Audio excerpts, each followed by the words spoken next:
오늘 시간에는 칼과 감옥을 돌파하는 법이라는 제목으로 하나님 말씀 증거하도록 하겠습니다. 한국 기독교 역사 가운데 주기철 목사님이라는 분이 계십니다. 일제 식민지 통치 기간 가운데에 신사참배를 거부하시다가 감옥에 갇히시고 결국 모진 고문을 당하시다가 47살의 젊은 나이에 순교를 하신 목사님이십니다. 화면을 한번 봐주시면 주기철 목사님의 신앙 고백 가운데에 일사각오라는 신앙의 고백이 있습니다. 즉 자기 자신에게 주어진 사명을 완수하기 위해서 한 번 죽을 것을 각오한다. 그리고 목사님께서 이렇게 고백을 하셨습니다. 칼날이 나를 위해서 기다리고 있는 한 내가 그 칼날을 향해 나아가리다. 이게 참 우리가 이 고백을 들으면 그냥 멋있는 고백. 야, 참 멋있다. 말기도 참 멋있다. 칼날이 나를 기다리고 있다면 차라리 내가 그 칼날을 향해서 나아가겠다. 그냥 멋있는 고백 정도로만 생각이 들지만 주기철 목사님은 실제로 자기의 생명을 걸고 이 고백을 하셨던 겁니다. 진짜 칼에 죽을 위협이 있었고 그리고 결국 신사참배를 하지 않았다는 이유 때문에 옥중에서 순교를 당하시게 됩니다. 주기철 목사님께서 옥중에서 고백하셨던 5가지의 기도 제목과 같은 마지막 신앙의 고백이 있습니다. 화면을 한번 봐주시길 바랍니다. 첫째, 죽음의 권세를 이기게 하여 주옵소서. 나는 바야흐로 죽음에 직면하고 있습니다. 죽음에 직면한 나는 사망의 권세를 이기게 해 주시옵소서. 기도하지 않을 수 없습니다. 죽음이 두려워 의를 버리며 죽음을 면하려고 믿음을 버린 사람이 얼마나 많습니까? 두 번째 기도 제목과 같은 신앙 고백입니다. 장기의 고난을 견디게 하여 주시옵소서. 단번에 받는 고난은 이길 수 있으나 오래 끄는 장기간의 고난은 참기 어렵습니다. 말 한마디만 타협하면 살려주는데 용감한 신자도 넘어지게 됩니다. 하물며 나 같은 연약한 약졸이 어떻게 장기의 고난을 견디어 배기겠습니까? 다만 주님께 의지할 뿐입니다. 세 번째 신앙 고백입니다. 노모와 처자와 교우를 주님께 부탁합니다. 내게는 80이 넘은 어머님이 계시고 병든 아내가 있고 어린 자식들이 있습니다. 아들로서의 의무도 귀중하고 가장 아비에 대한 책임도 무겁습니다. 주님, 십자가에 달리실 때 당신의 아픔도 잊으시고 십자가 밑에서 애통하던 어머님을 제자 요한에게 부탁하시던 주님 심정 어떠하셨을꼬? 네 번째입니다.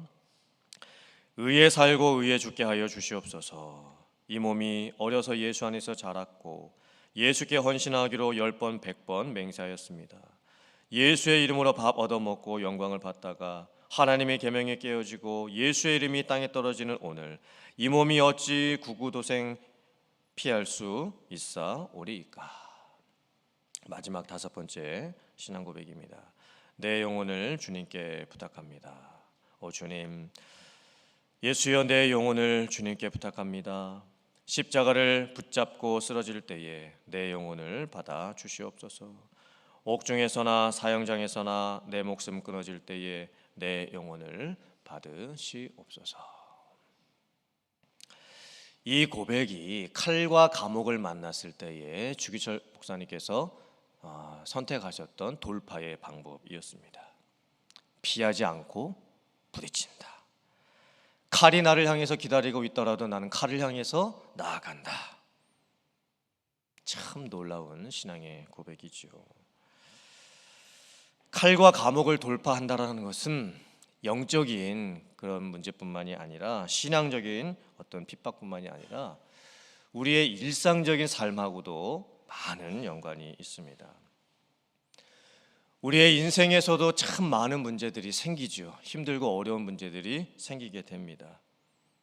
칼과 감옥이 내 앞에 있다라고 하는 것은 내 인생 앞에 도저히 내가 해결할 수가 없는 여러 가지 힘든 문제들이 가로막고 있다라는 뜻입니다. 칼과 감옥이 나를 기다리고 있고 또 내가 어떻게 해볼 수 없는 처절한 한계 상황에 내가 지금 이르렀다라는 뜻입니다. 우리가 늘 문제 앞에서 허덕이는 그런 인생을 살 것인가, 아니면 문제를 돌파해 갈 수 있는 인생을 살 것인가? 여러분들께서는 어떤 인생을 살고 싶으십니까? 오늘 성경 말씀에는 초대교회 성도들이 당해야 했던 엄청난 고난에 대한 말씀이 나옵니다. 실제적으로 칼의 위험을 당하고 순교를 당하게 됩니다. 그리고 감옥에도 갇히게 됩니다. 오늘 하나님의 말씀을 통해서 하나님께서 우리에게 주시기 원하시는 은혜와 또 회개와 도전은 무엇이 있을까요? 함께 나누도록 하겠습니다. 첫 번째, 평안은 은혜의 구심력을, 고난은 은혜의 원심력을 만들어냅니다. 초대교회 시대에 복음이 전해지고 또 예수님을 믿는 사람들이 하루에 3,000명 혹은 5,000명씩 생기게 되었습니다. 사람들이 가정마다 모여서 가정을 교회 처소로 삼아서 예배를 드립니다. 성찬식도 하고 또 가정에서 밥을 만들어서 서로 먹습니다. 함께 모여서 서로 격려해주고 위로해주고 도와주고 자기 재산을 다 나누어주고 네 것 내 것 할 것 없이 물건도 서로 다 통용하기 시작을 합니다.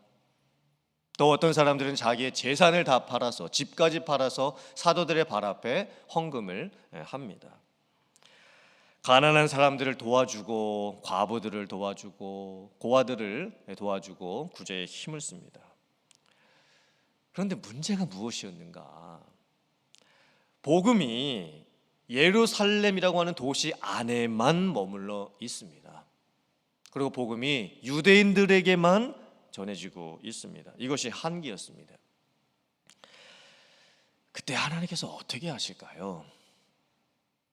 스데반 집사님이 순교를 당하게 하십니다. 스데반 집사님은 예루살렘 교회의 7 안수 집사님 중에 한 분이셨습니다. 이제 막 안수 집사님으로 뽑히셔서 열심히 사역을 하고 계셨습니다. 스데반 집사님은 천사 같은 분이셨습니다. 믿음도 너무나 좋으셨고 성경도 충만하셨고 예루살렘 교회의 기둥 같은 분이셨지요. 그런데 그 스데반 집사님이 돌에 맞아서 순교를 당하시게 됩니다. 이 사건을 스데반 집사님의 개인적인 관점에서 봤을 때는 참 너무나 안타까운 일입니다. 스데반 집사님이 죽어야 될 이유가 없습니다. 아니, 죽어서도 안 되는 분입니다. 왜냐하면 예루살렘 교회의 안수 집사님으로 이제 막 뽑히셨고 또 열심히 교회를 위해서 충성하실 분이셨기 때문에 정말 다른 사람은 몰라도 스데반 집사님 같은 분들은 죽어서는 안 되는 분입니다.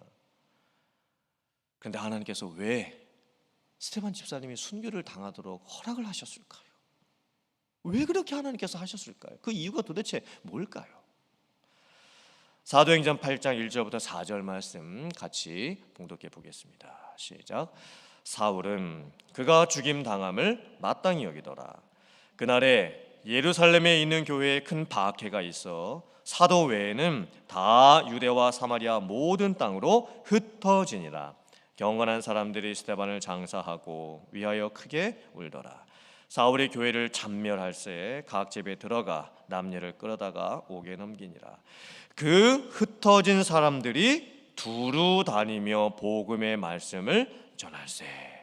참 놀랍게도 스데반 집사님이 순교를 당하시게 되자 어쩔 수 없이 예루살렘에 있었던 성도들이 주변 도시로 다 흩어질 수밖에 없었습니다.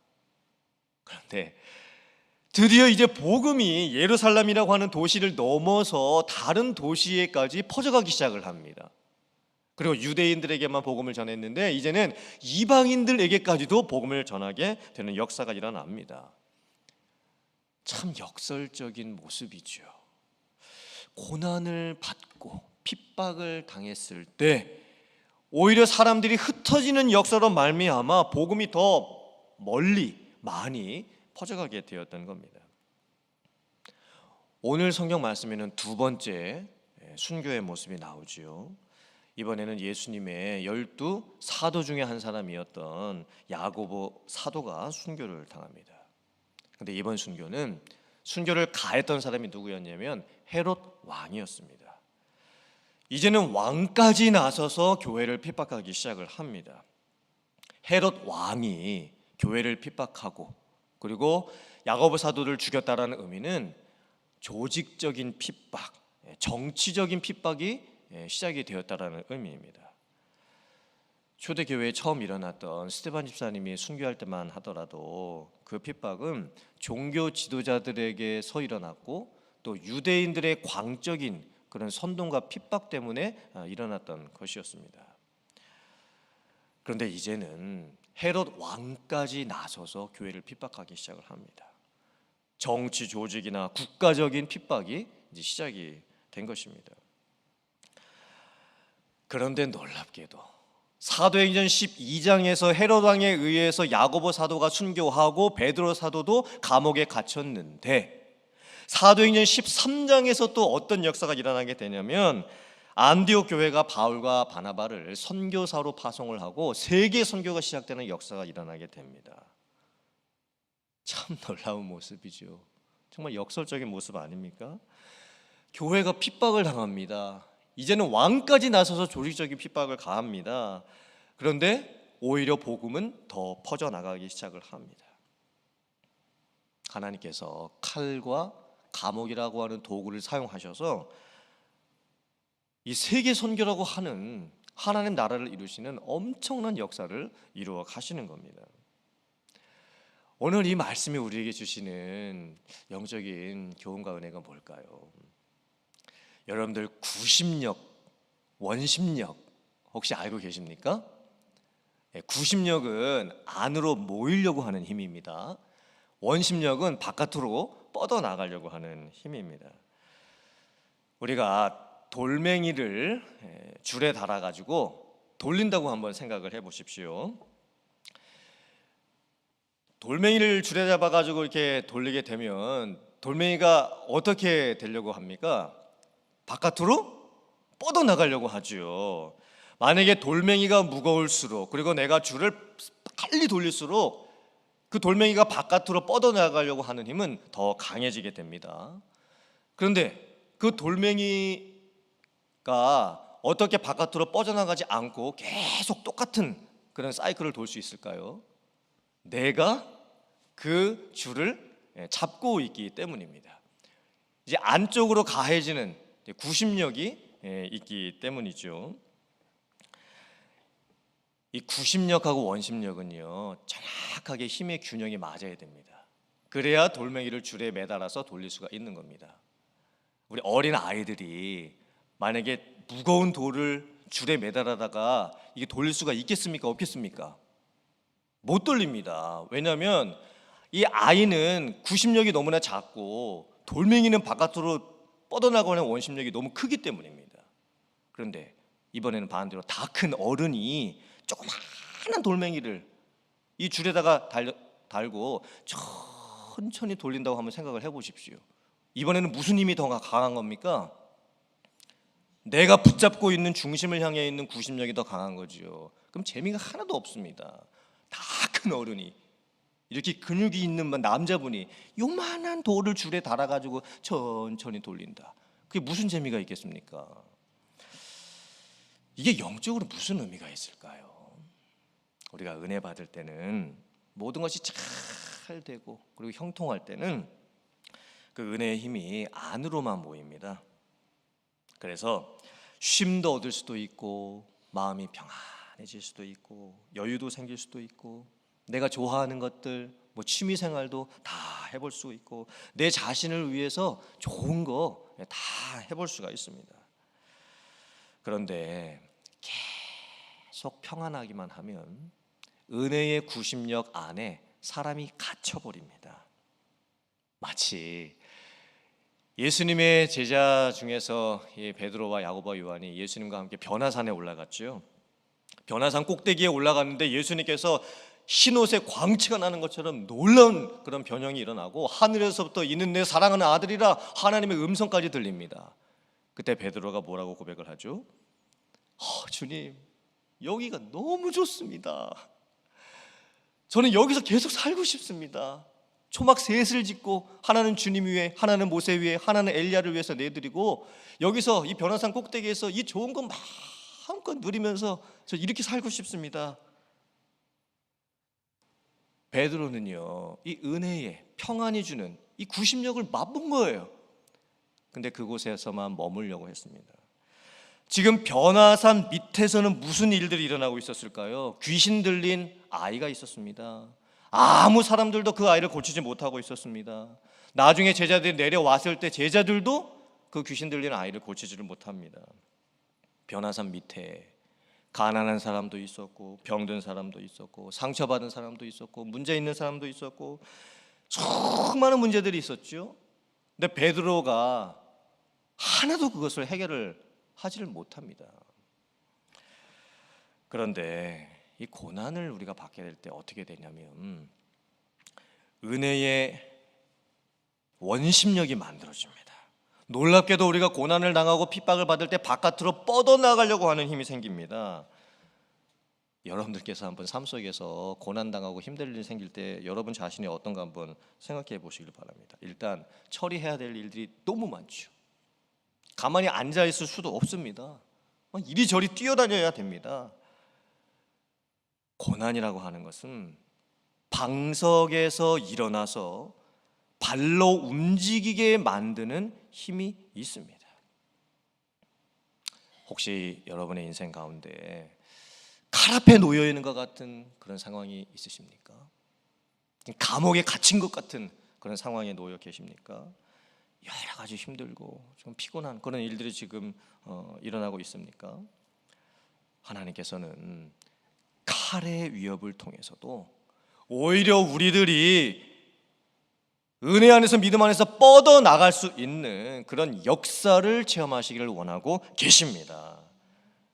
은혜 받고 이 평안의 구심력을 받는 것도 좋지요. 찬양하고 막 기도하고 또 말씀 읽고 편하게 말씀 묵상하고 좋지요. 하지만 하나님께서는 때때로 우리에게 고난을 허락하시고 또 핍박도 허락하시면서 우리로 하여금 그 자리에서 박차고 일어나서 여기가 좋사오니가 아니라 새로운 길을 향해서 방향을 향해서 뛰쳐나가기를 원하시고 계십니다. 그래서 사랑하는 성도님들, 만약에 여러분들에게 고난이 찾아오고 핍박이 찾아온다면 오히려 그 고난과 핍박을 통해서 여러분의 믿음이 성장할 수 있는 기회가 되시기를 바라고, 또한 바깥으로 하나님이 원하시는 것들을 향해서 뛰쳐나가서 행해볼 수 있는 그런 역사를 만들어가는 여러분들 되시기를 주님의 이름으로 축원합니다. 교회도 마찬가지죠. 교회도 핍박당하고 힘들 때 오히려 더 성숙해져 갈 수가 있습니다. 이런 은혜를 체험하는 여러분들 다 되실 수 있기를 주님의 이름으로 축원합니다. 아멘. 두 번째, 갇힌 자들에게 돌파의 은혜를 주시고 의로운 심판을 이루십니다.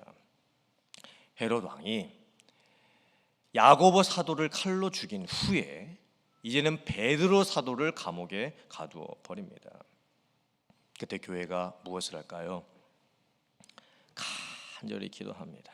다른 방법은 없습니다. 간절히 기도할 뿐입니다. 지금 베드로는 실제 감옥에 갇혔습니다. 그리고 예루살렘 교회의 성도들은 두려움이라고 하는 감옥에 갇혔습니다. 베드로도 갇혔고 성도들도 갇힌 겁니다. 사방이 다 막혔습니다. 뭐 어떻게 해볼 방법이 없지요. 그때 예루살렘 교회 성도들이 했던 방법이 무엇이었습니까? 기도밖에는 없다. 다른 것을 할 수 있는 다른 방법이 없다. 기도밖에는 해볼 것이 없다라고 하면서 간절히 전혀 기도에 힘씁니다. 이 사건이 어떻게 해결이 될까요? 교회가 간절히 기도했을 때 베드로가 이제 구출을 받는데, 이 구체적인 내용은 제가 다음 주일 설교 시간에 말씀을 드리고, 이 헤롯 왕에 대해서 오늘 더 좀 말씀을 드리도록 하겠습니다. 헤롯 왕, 악의 축입니다. 죄악의 축. 모든 죄악과 문제들이 원인이 이 헤롯 왕으로부터 지금 나오고 있습니다. 하나님께서 이 헤롯 왕을 어떻게 하실까요? 헤롯 왕이 어떻게 죽는지 아십니까? 사도행전 12장 21절부터 23절의 말씀 같이 봉독해 보겠습니다. 시작. 헤롯이 나를 택하여 왕복을 입고 단상에 앉아 백성에게 연설하니 백성들이 크게 부르되 이것은 신의 소리요 사람의 소리가 아니라 하거늘 헤롯이 영광을 하나님께로 돌리지 아니하므로 주의 사자가 곧 친히 벌레에게 먹혀 죽으니라. 헤롯 왕이 많은 사람들 앞에서 백성들 앞에서 연설을 하게 되었습니다. 그때 사람들이 어떻게 반응을 해주냐면 와 이것은 신의 말씀이다, 이건 사람의 말이 아니다 라고 하면서 칭송을 해주게 됩니다. 아부를 떠는 것이죠. 그때 헤롯 왕은 교만이 머리 끝까지 올라가게 됩니다. 사실 자기가 연설을 잘해서 사람들이 반응을 해줬던 게 아니었습니다. 사람들이 아부하기 위해서 그렇게 헤롯 왕을 떠받들어 준 것뿐이었지요. 헤롯 왕은 착각합니다. 자기가 지금 높은 데 올라섰다고 착각하고 있습니다. 하나님도 눈에 보이지 않습니다. 결국 하나님께서 헤롯 왕이 자기 영광의 도취에 있던 헤롯 왕을 죽이시는데 벌레에 먹혀 죽이게 하십니다. 병이 드는 거예요. 병이 들었는데 온 몸에 벌레가 생깁니다. 그리고 그 벌레가 살을 갉아먹고 그 벌레가 내장과 장기를 갉아먹습니다. 그렇게 헤롯 왕이 죽임을 당합니다. 하나님의 공의의 심판이 내려지는 것이죠. 이 모든 문제의 근원, 악의 축과 같았던 이 헤롯 왕, 하나님께서 그냥 놔두시지는 않습니다. 반드시 하나님께서 그 공의의 심판을 내려주십니다. 그런데 이 세상에는 여전히 헤롯 왕과 같은 그런 존재들이 있습니다. 악의 축과 같은 그런 존재들이 있죠. 신앙적으로 보았을 때에 제가 설교 초반에 언급했던 주기철 목사님이 신앙 고백했던 그 일사가구의 신앙은 일제시대라고 하는, 일본 식민지 통치라고 하는 그 악의 시대 가운데서 나왔던 겁니다. 야고보가 순교하고 스데반니스님 순교했던 그 상황은요, 이 종교자들의 핍박과 헤롯 왕의 핍박이라고 하는 이 악의 축에서 나왔던 것이죠.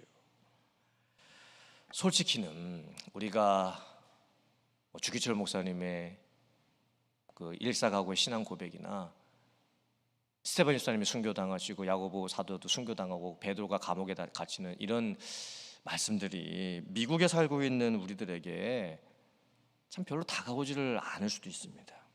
왜냐하면 지금 우리는 미국에서 지금 너무나 편하게 신앙생활을 하고 있기 때문에 예수님을 믿어서 교회를 다니기 때문에 신앙 때문에 핍박을 받는 경우는 내 평생 아마 우리가 미국에 살고 있는 한 아마 거의 없을 겁니다. 그런데 우리는 충격적인 사실을 알아야 됩니다. 한국 오픈도어 선교회가 2023년 1월 달에 전 세계 기독교 박해 지수라는 통계 자료를 발표를 했습니다. 즉 2021년 10월부터 2022년 9월까지 2년 동안 전 세계 가운데에서 예수님을 믿고 있는 기독교인들이 어느 나라에서 무슨 핍박을 받고 있는지를 다 조사를 한 겁니다. 그때 참 놀랍게도 전 세계에 3억 6천만 명이 예수님을 믿고 교회를 다니고 신앙을 가지고 있는다는 이유 때문에 핍박을 당하고 있었습니다. 놀랍게도 세계 기독교 인구 가운데, 전체 인구가 아니라 예수님을 믿은 교회 다니는 기독교 인구 가운데 7명 중에 1명은 박해를 당하고 있었던 겁니다. 여러분, 이게 충격 아닙니까? 지금 전 세계에 살고 있는 기독교인들 가운데 7명 중에 1명이 핍박을 당하고 있습니다. 기독교 박해 국가 10위를 뽑았는데 1위는 북한입니다. 악의 축이죠. 2위는 소말리아, 3위는 예멘, 나이지리아, 파키스탄, 이란, 아프가니스탄, 이런 나라들이 있습니다. 그리고 대륙별로 보니까 아시아 기독교인들 가운데서는 5명 중에 2명이 핍박을 당하고 있었고, 아프리카 기독교인들 가운데서는 5명 중에 1명이, 라틴 아메리카에서는 15명 가운데 1명이 핍박을 당하고 있었습니다.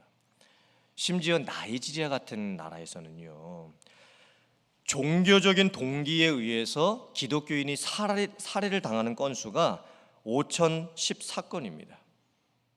이게 전 세계 기독교인 살해 비율의 89%가 나이지리아라고 하는 나라에서 일어나는 겁니다. 내가 예수님을 믿는다는 이유 때문에 납치도 당하는데 4,726건에 이르렀습니다. 지금 중국 같은 나라는 CCTV나 AI 등 어떤 기술을 활용해서 지금 공안들이 교회를 엄청나게 감시를 하고 있는 상황입니다. 우리는 지금 미국에 살고 있는데, 그렇다면 우리 미국에 살고 있는 우리들은 주기철 목사님의 이런 일사가고 죽으면 죽겠다, 칼을 향해 나아간다 이런 신앙 고백이나 전 세계의 기독교 박해지수 같은 이런 것들을 보면서 뭘 어떻게 해야 될까요? 우리가 일부러 핍박을 당할 수도 없고, 아니면 우리가 편하게 지내는 것 때문에 죄책감을 느낄 수도 없고, 그럼 우리는 어떻게 해야 되는 것일까? 가장 좋은 것은 우리가 단기 선교들을 통해서 가난하고 어렵게 살고 영적으로 황무지 같은 나라에 직접 가보는 겁니다. 그분들이 어떻게 살고 있는지, 그곳의 기독교인들은 어떻게 예배드리고 있는지, 우리랑 다르게 어떻게 신앙생활을 하고 있는지 가서 보고 오는 겁니다. 그리고 도움이 필요하다면 물질적으로나 영적으로 기도해주고 가서 도와드리고 오는 것이죠. 또 사실 미국 안에 다른 세계에서는 일어나지 않는 엄청난 죄악들이 미국에서 지금 많이 일어나고 있습니다. 총기, 마약, 낙태, 성, 홈리스와 같은 문제는요, 다른 나라에는 별로 없습니다. 이 미국에만 있는 것입니다. 홈리스 문제만 해도 그렇죠. 특히나 캘리포니아는 지금 너무나 심각한 상황입니다. 주정부 그리고 시정부가 막대한 예산을 쏟아부어도 해결이 도무지 되지는 않습니다. 이건 주정부 차원에서, 시정부 차원에서 할 수가 없는 일입니다. 이제는 NGO 단체나 교회들이 함께 협력해주지 않으면 우리가 살고 있는 캘리포니아, LA 근처의 홈리스 문제 해결 안 됩니다.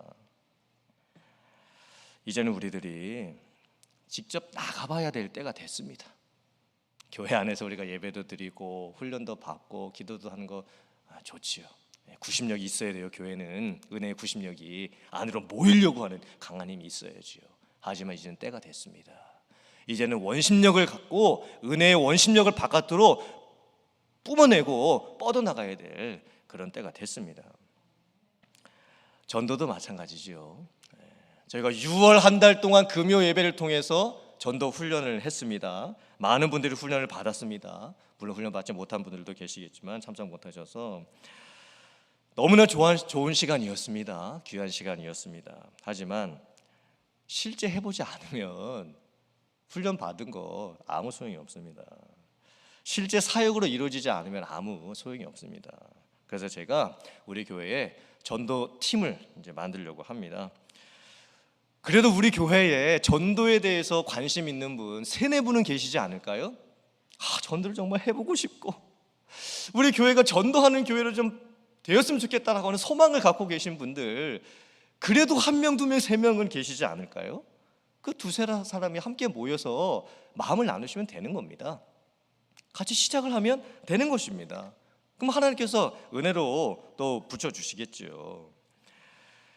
전도라는 것이 단순하게 전도지 나누면서 전도하는 것도 전도이겠지만 우리 교회에 전도의 어떤 그런 분위기를 만들어가고 또 홈리스 사역과 같은 그 실제 사역들을 해나가는 것, 해야 될 일들이 참 많이 있겠죠. 그래서 제가 7월달, 8월달에 전도팀을 만들려고 합니다. 2-3사람이라도 만들어 보려고 합니다. 그리고 그분들 중심으로 우리 교회 후반기, 하반기 이 전도 사역을 해보려고 합니다. 그래서 예전에 우리 교회 양로병원 사역팀이 있었지요. 그분들끼리 잘 모이셔서 정말 잘 운영을 하셨던 것처럼 이제 전도팀도 그렇게 해보려고 합니다. 이것을 위해서 여러분들이 기도 부탁드립니다. 그리고 관심을 가져주시길 부탁을 드리고 실제 여러분들께서 같이 조인하셔서 행해 주시기를 부탁을 드립니다. 그래서 우리 교회가 정말 하나님이 기뻐하시는 그런 교회가 되어가야 될 줄 믿습니다. 이제 말씀을 마칩니다. 지금 여러분들 인생 앞에 무엇이 막고 있습니까? 지금 여러분은 어떤 문제 앞에 서 있습니까? 칼과 감옥을 돌파하는 방법은 하나님이 누구신지를 깨닫는 것입니다. 우리가 믿는 하나님이 어떤 하나님이십니까? 기도하고 간구하며 하나님을 찾는 자들에게 길을 여시는 하나님이십니다. 돌파의 은혜를 허락하시는 하나님이십니다. 고난과 핍박은 은혜의 원심력을 만들어냅니다. 그리고 뻗어나가게 하는 능력을 부여해 줍니다. 그러므로 여러분들께서도 고난과 핍박 가운데에서 오히려 예전에 경험해 보지 못했던 살아계신 하나님의 역사를 체험하는 여러분들 되시기를 주님의 이름으로 축원합니다.